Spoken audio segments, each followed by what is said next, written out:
Thank you for allowing us to spend a few minutes to talk about Cannabis Financing 101.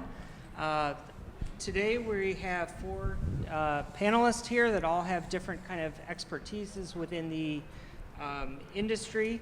We'll start with a few introductions and have each person introduce themselves. And the goal of this topic is to kind of talk about some of the different sources of funding, differences between debt and equity, some of the financing options out there for businesses in the industry. We have a real estate specialist here, and then we'll end on potentially what rescheduling means in the context of all this. So we'll kind of hand it over. Tayaba? Hi, everyone. I'm Tayaba Khan. I'm a partner at Castles, Brock & Blackwell. Castles is a national law firm in Canada. We represent clients at all stages of development, whether it be early stage startups in Canada and the US, or on the other end of the spectrum, publicly listed TSX companies. My practice involves securities in Canada, and happy to be here. Thank you. I'm Adam Stetner. I'm the founder and CEO of Fund Canna. We're the largest non-real estate source of financing for the cannabis industry. We have underwritten about 3,200 businesses and approved well north of 300 million. And I'm happy to be here with you today. Hi, I'm Charlie Alvacetti. I'm an attorney focused on the cannabis, hemp, and psychedelic industries at Vicente LLP, based in the DC area.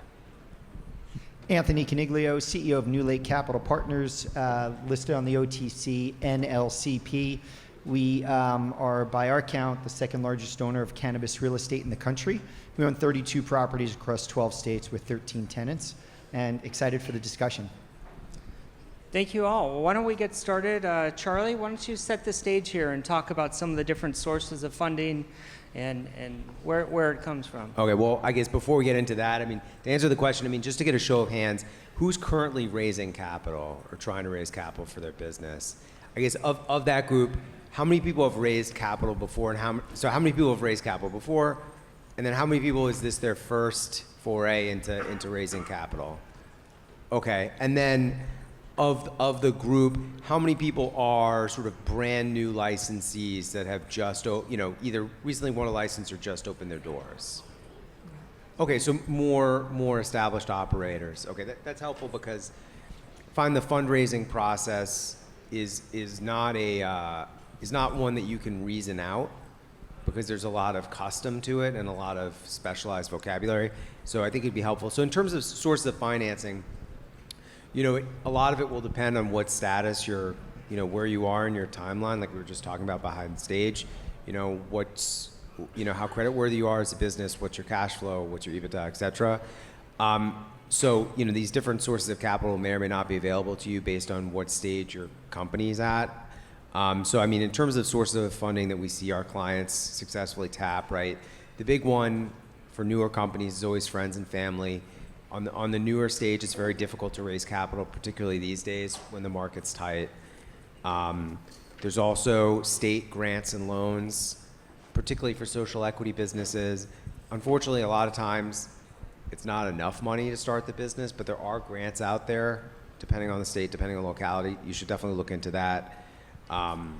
They're your funds that will invest into cannabis businesses. Unfortunately, they don't have a ton of capital to deploy. Then there's, your hard money lenders, your random high net worth individuals that you may be able to contact with. Those are always kind of funky deals. There's lenders in the space, but debt is not available for all businesses. So you got to think about what's your, are you a suitable target for debt? Again, what collateral do you have to post? What's your cash flow look like? There's REITs. If you own your real estate, you can do a sale leaseback, or maybe it's an expansion project. And then within the lending world, there are different products, but so there are different sources of capital, but they're not always available to all the players.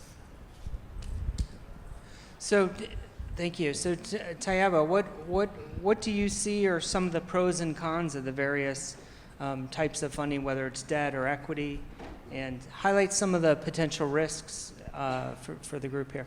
For sure. So we'll get started with equity financings. I think one of the main advantages is that it creates access to capital. I'm sure a lot of people here realize that we have limited sources of capital in the cannabis sector. Equity financings offers an alternative option for companies to have funding, especially at the early stage of development. There's also some flexibility with respect to equity financings in the sense that, unlike a debt financing, there's no repayment obligations. Companies get the benefit of liquidity, and they're able to allocate that funding towards development, towards research and development, day-to-day operations. You can also leverage who your investors are. You can use their support, whether it be introduction to a new network for future financings, or they have expertise that could be leveraged in consulting roles or on the board of directors. Some of the disadvantages, I guess the main disadvantage for an equity financing is you're giving up ownership of your company, so it's expensive capital. You want to, what's related to that is you want to remember that you're now sharing profits with that new investor. Investors also, depending on the size of the investment, have the ability to negotiate additional investor rights, so they have influence over decision-making of the company on a go-forward basis. In terms of debt financing, the main advantage is you maintain ownership of your company, so it's cheaper capital than an equity financing. There's also potential tax benefits for debt financings where interest payments could be tax deductible to a company as well. Some of the disadvantages and risks are that there are repayment obligations. And so whether that be repayment over a certain schedule of time that's negotiated or a lump sum repayment at maturity, companies might feel strain on cash flow in the future, and market conditions and operations of business may play a factor into being able to repay debt when it becomes due. Another disadvantage is events of default. So lenders have recourse if debts are not repaid in a timely way, and there could be ramifications to businesses for not paying debt when due. Do the kinds of debt versus equity over time change depending on the stage of the business? Yeah, I think we at? typically see early stage companies are leaning towards equity financings. Obviously, it is difficult to find suitable investors that are willing participants and wanting to invest in the space. Especially now, we are seeing more advanced companies leaning towards more debt financings and also entering into refinancings for existing debt to push out repayment for debt coming due soon. Okay. Great, thank you. And so, Adam, what are some of the financing options out there that the industry has available or not available? So first, I just want to say you explained that incredibly eloquently. That primer on equity versus debt, if that could be recorded and transcribed and turned into like a pamphlet for every entrepreneur, it would be invaluable. And I mean that very sincerely. There was one hand on this side of the room when Charlie asked about new licensee versus existing.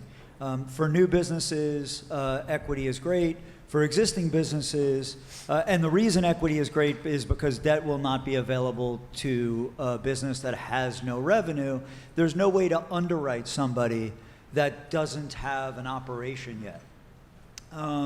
So for those that are operating, there are choices. And for those that have real estate, there are more choices. Now, banks, I love banks, and I know there's some banks here in the audience, and I mean it sincerely when I tell you I love you. But what I'll also say is banks are great at what they do. They're great at providing treasury services, and when you fit their box, they're great at providing you with access to capital. But in traditional non-cannabis banking, traditional small, medium business, and that's really businesses below 100 million in revenue, the approval rates are sub 30%. Now, I'm talking restaurants and traditional business. And so while banks are great at what they do, they also say no often. Now, in cannabis, without real estate, they say no more often. And so we see approval rates from banks, even with real estate, sub 10% in cannabis.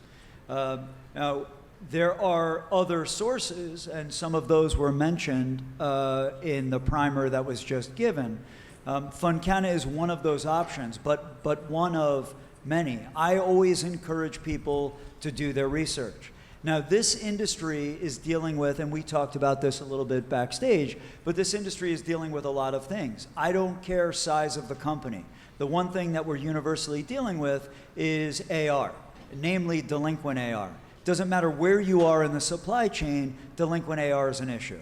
And why is it an issue? My opinion, but it's an opinion formed on all the dialogue, is that this industry deals with payment terms, either COD or net 30, that do not match revenue cycles. It's very hard as a purchaser to make payment on goods when you don't have revenue from the goods you've purchased, even when that's at scale. And so it's important when you're looking at debt to look at the repayment terms and how they line up with your revenue cycle. So there is so, between ChatGPT and Google, there is so much available in the way of information for this group, this audience, in terms of what these tools are and how they work. But really what you're trying to do is make sure that when you borrow, and every company uses debt. I joke all the time, no one finds it funny except for me, but that debt is not a four-letter word. Yet everybody treats debt as if it's a bad thing. There isn't a company on earth that doesn't borrow or use leverage to fuel growth. Even companies sitting on stockpiles of cash borrow. Google borrows, Apple borrows, yet they have more money than anyone knows what to do with. And so when you leverage debt, it's just important that you understand what those terms are. That nothing's hidden, there aren't buried warrants, there aren't poison pills, there aren't ways, as you described, for them to grab a board seat and take control. That is not how debt should work. It should be transparent, it should be clear, you should know you're trying to do X, the debt will help you do that, and your repayment terms are Y. And so it's just very important, whether you work with an attorney, in-house or outside counsel, you want to make sure you understand the document and what it looks like. The tools, though, just to answer your question more directly, the tools available, you have, aside from equity, you've got the ability to borrow on real estate when you have real estate. You have the ability to borrow against collateral, hard assets, equipment, et cetera. And you've got the ability to borrow either on cash flow or on inventory. And all of those are viable. It's just a function of what do you have. The minimum criteria is you need to minimally have cash flow, because without it, there is no way for anyone to underwrite you. And I hope that answers your question. Yeah, absolutely. Yeah, so I'd like to jump in on that, because sure. I'm happy you hit that at the end. You know, when you look at the title of this panel, it's cash flow is in there. Cash flow is the most critical part of this whole conversation. So whether you're getting equity, your equity investor is going to look for cash flow because they want to know what the value of their investment's going to be, which is going to be based off of a multiple of EBITDA. Somebody that loans you money, they want you to pay it back. You're going to have to pay it back from cash flow. They're not going to assume that you're going to be able to refinance them out, so they're going to want to see cash flow. Even if you're entering into a transaction with us where there's a lease in place, we want to see that there's cash flow to be able to pay the rent. So it all comes back to cash flow. And please, one bit of advice when you're talking to anybody in the value chain, please don't say you grow the best pot, because I think when we hear that, everybody says they grow the best marijuana and that they're going to be differentiated that way. Focus on cash flow, have reasonable projections, and that's going to get those investors to come into your business, regardless of whether it's equity or debt or lease. How important to both you or to the entire panel, how important in today's environment where many businesses are struggling to pay their taxes, how important does past tax debt come into the mix in the financing or real estate or whatever it might be. Yep. Is that a factor, or is that kind of looked upon that, Yeah. come? I'll jump in and speak for New Lake. While we're optimistic for Schedule 3 to occur, we're optimistic for 280E to go away, we don't underwrite expecting that it will go away. We have to expect that it's continued to be there. And we actually take the IRS at its word, and what has the IRS said in their press release from a few months ago? Yeah. That it still applies and they're coming for it. So we view that as debt. Now, maybe longer term debt, maybe you can, as a company, you can structure some settlement payment, but that, in our opinion, is absolutely gonna have to get paid back. And if it doesn't, well, then that's a benefit to the company. But in my opinion, I don't see how you could expect you're not going to have to pay that bill. And I would agree.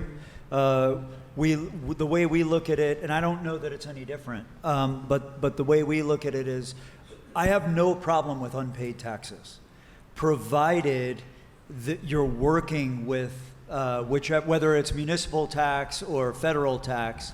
As long as you're working with the organization, IRS or otherwise, and you have a payment plan or you're servicing, but I think it's unreasonable to expect people to pay those taxes in lump sum. This is the most egregious part of this industry, is this 280E provision that was designed to bankrupt drug traffickers. It was not designed for state legal operations in the tens of thousands, all of whom are using the banking system and working with governing bodies or tax regulators to make payments. So what I would say is having tax obligations, totally understandable, part of the game.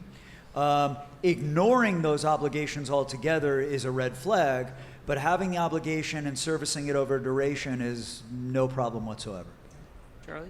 Yeah, so to throw, because I know this is a financing 101 panel, so just to throw out, I think a tip that I've just experienced this the hard way is when it comes to debt or equity, it's more on the debt side than the equity financing side, but don't sign a term sheet without your lawyer looking at it. I've been through a lot of situations where a client comes to us, they've got a signed term sheet, and the deal falls apart, and they're like, oh, well. And I said, well, you're like your lender, you've agreed to pay your lender's fees for this deal.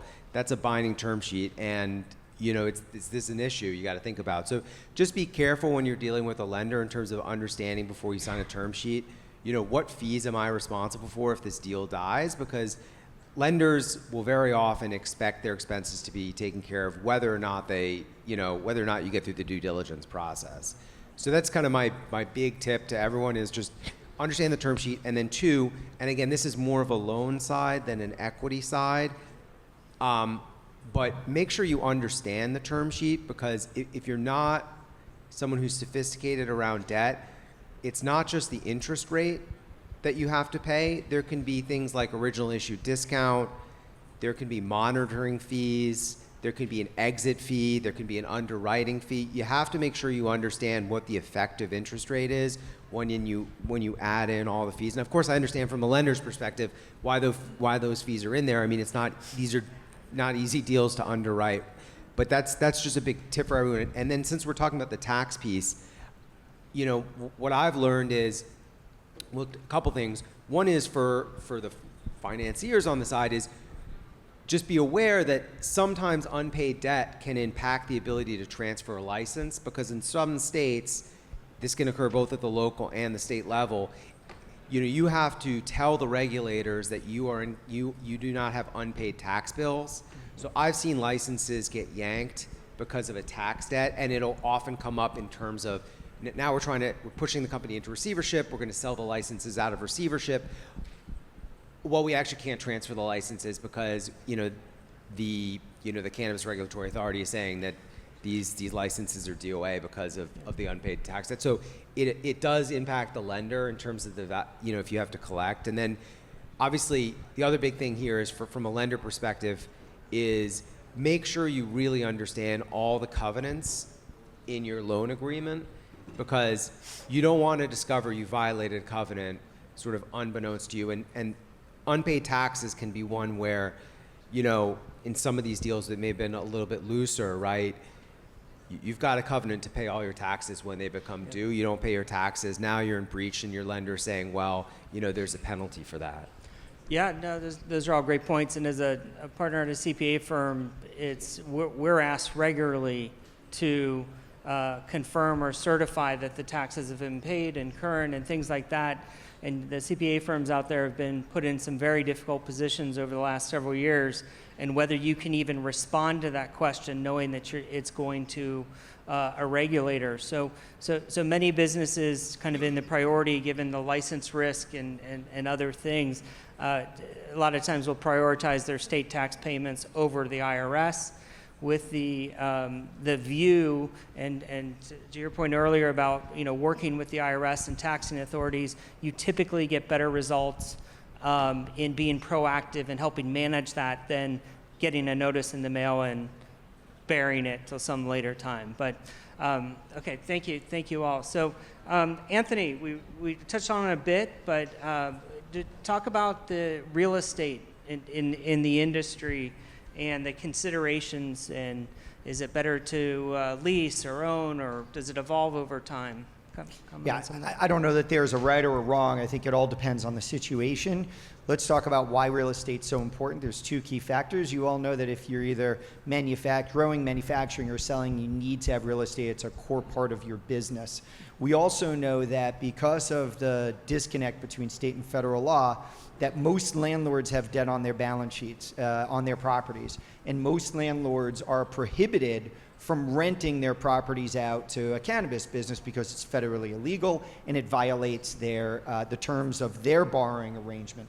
And so you have fewer and fewer properties available. So some people have resorted to having to buy their properties because they can't lease. So it takes up a lot of capital. And there's different ways for you to be able to finance that real estate if you're not able to find a location that you can just lease.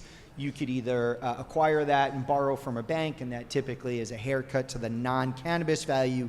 You can seek out a borrowing facility from a couple of the lending REITs out there, and they'll take your property as collateral, and perhaps they'll have other assets of the company, including the license as collateral in some cases. Or you could use a solution like ours, which is a sale-leaseback, where we provide capital for the building and we sign a long-term lease. There's pros and cons to all of them, not for the panel here, but those are some of the options. But real estate's a real issue in this industry because of this restriction that the landlords have within their debt agreements. Okay. You weren't expecting me to be so brief. No, that's I could keep talking. That's wonderful. Well, with the last kind of topic for the group, and if we have a couple extra minutes, we can open it up to questions. But with rescheduling on everyone's mind, are there any final perspectives on kind of the discussion we've had today and what might change or not change in light of rescheduling? I'll grab that one, at least start with it. All right. I'm optimistic, but I'm not counting on it.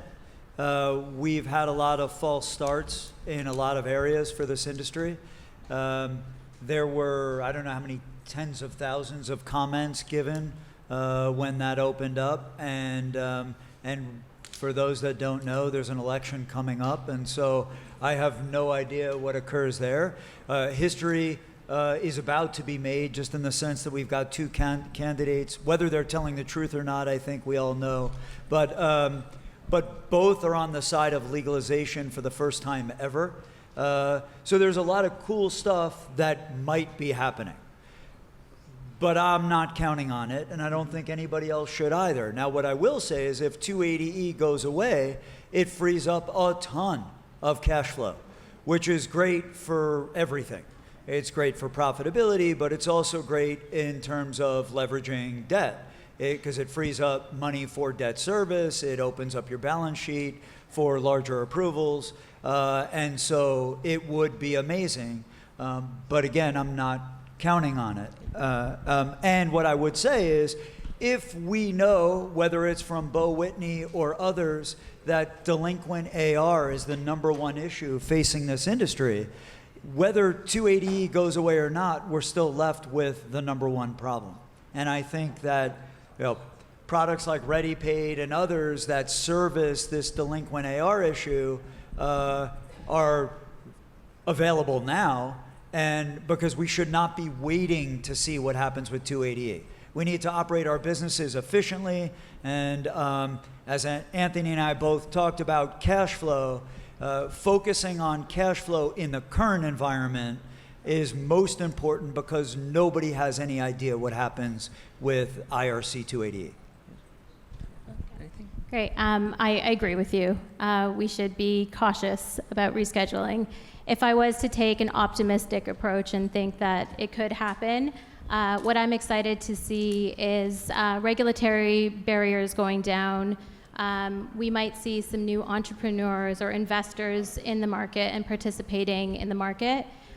For example, thinking about some of the tobacco or alcohol companies that are currently on the sidelines, it would be nice to see what they do and what their investments might be. Definitely, we would have more competition. There's the opportunity for new product offerings, innovation, exciting partnerships coming up. I would love to see more M&A activity, and hopefully that optimistic approach actually happens.